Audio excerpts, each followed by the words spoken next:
This is the IQUNIX L80 Cosmic Traveller, and it's my first ever mechanical keyboard. We're going to have a good look at it today with an overview of the design, some typing tests, and a comparison to the Magic Keyboard, which I've been using for the past couple of years. Feel free to use the chapters down below to skip ahead to all of that, but if you're new to mechanical keyboards, let me give you a bit of an idea. As opposed to most modern keyboards that are triggered by a rubber membrane or a dome underneath each key, mechanical keyboards have analog switches that trigger when pressed down. Because of that, they give you a lot more feedback, not just in terms of physical sensation, but also auditory and visual, with that wonderfully clicky sound and those programmable RGB backlights. That can make them a lot more satisfying to type on, and there are many who say it also improves their typing speed. Since rubber membranes have a tendency to wear thin, a mechanical keyboard can offer you much more longevity too, with switches that are designed to withstand millions of clicks before they falter and can be easily replaced when they do. Mechanical keyboards come in all shapes and sizes,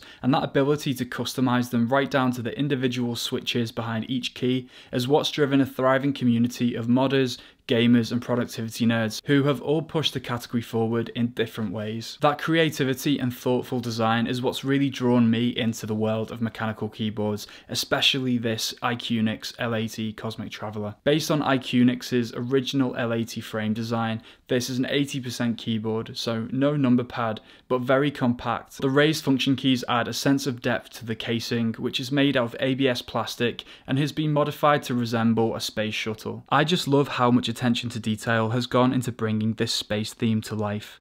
The white and blue colourway is playful and evocative of interstellar travel, and the more time you spend with this keyboard, the more you'll appreciate just how witty the astronaut illustrations really are. If you ever want to freshen things up, you can swap out the keys for some alternatives included in the box, as well as options for an Apple computer. And if you are a beginner, just be careful not to scratch any of the keys you're removing like I did. It's a lot easier than you might think. With a range of RGB backlight colours and animations to choose from, it's a joyful typing experience that will take you to the moon. Sorry, I had to.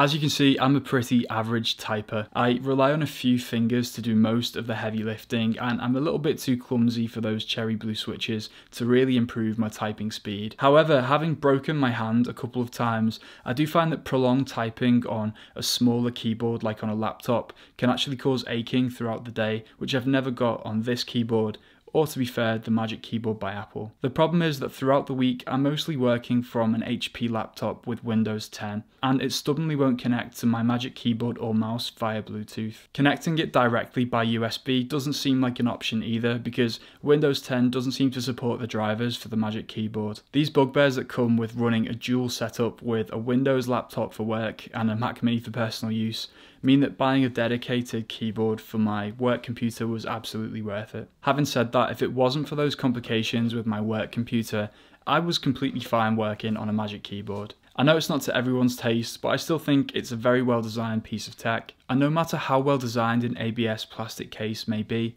many people will always find an aluminium enclosure much more premium. Because of my familiarity with the Magic Keyboard, its quieter profile and the number pad, I've continued to use it for video editing and low admin tasks. However, it must be said that going back to a Magic Keyboard after using a mechanical one feels incredibly mushy, and it's just a very weird feeling typing on something that offers so little physical feedback. If I'm typing out a script or doing something a bit more long form on my Mac Mini, I do switch over to the IQUNIX. Because let's face it, when we're at work, we're all searching for that flow state, and there's something about this mechanical keyboard and many others that will just put you in that joyful and focused mindset. In those moments that you do lose focus, rather than getting distracted by your phone, you look down at your keyboard and find yourself actually inspired to keep going by the machine you're working on. Mechanical keyboards may be an acquired taste, but the range of options available and the quality typing experience can lift any desk setup. For me, that's what makes them intentional tech.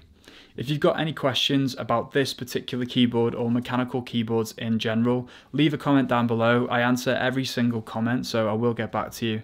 But thanks so much for watching, and I'll see you in a bit.